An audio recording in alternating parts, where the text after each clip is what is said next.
السلام عليكم ورحمة الله وبركاته.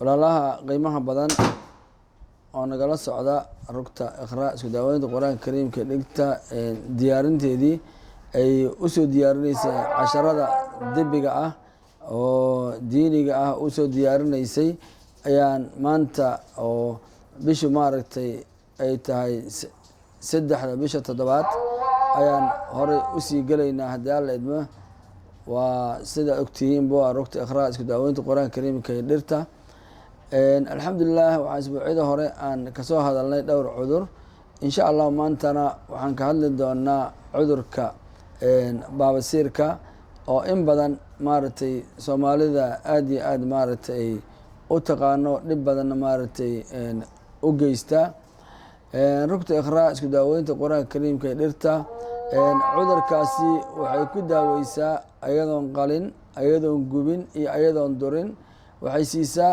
daawooyin lagu shubaayo kuwa la marinayo kuwa la cabaayo biidni illaahna alle waxaan ka rajeeynaa in badan dadka uu ku caafiyo laakiin calaamadaha lagu garanayo ama qofka uu isku fahmayo in cudurkaasi uu hayo ayaan wax ka tilmaami doonaa iyo waxyaabaha asaga keena.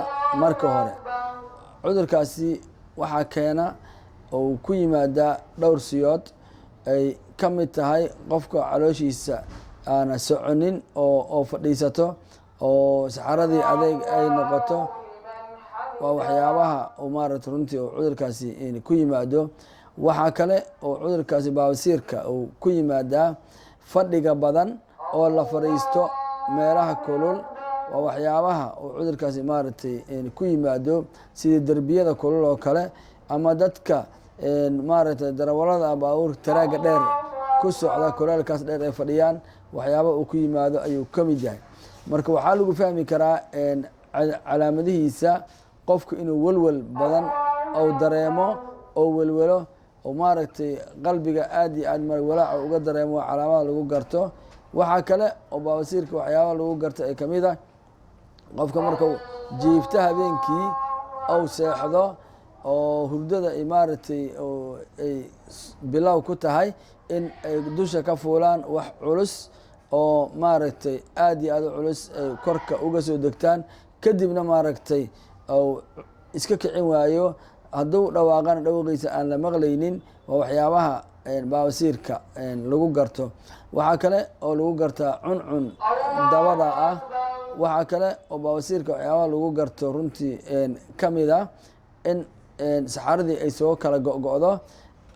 waxaa kale oo baabasiirka lagu gartaa in aaryadii ama dhuusadii ay sidii la rabay uga soo bixi weyso ay caloosha ku wareegato haddii baxaysana dhinac uusaan inta isku jaleeciyo oo xoog u riixo ayay maaragtay baabasiirka calaamadihiisa lagu gartaa. waxaa kaloo lagu gartaa in daal adimaha ou dareemo oo qofkii maaragtay daal adimaha ou dareemo waa waxyaabaha runtii cudurkaasi lagu garto. waxaa kale oo kamid ah in maaragtay baabasiirka lagu garto in qofkii maaragtay rag hadduu yahayna raganimadii ay ku yaraato oo awooddii raganimo ay hoos noqoto. waxaa kaloo lagu garto hadduu dumar yahay qofkana in dareenkii dumarnimada ay maaragtay hoos uga dhacdo. waxyaabahaas oo dhan waa waxyaabaha lagu garto baabasiirka calaamadihiisa. intaas ayaa maaragtay runtii ka mid ah oon kusoo koobaynaa maanta maadaama waqtiga aada oo noogu yaryahay bilaa towfiiq. assalaamu calaykum waraxmat ullahi wabarakaatu.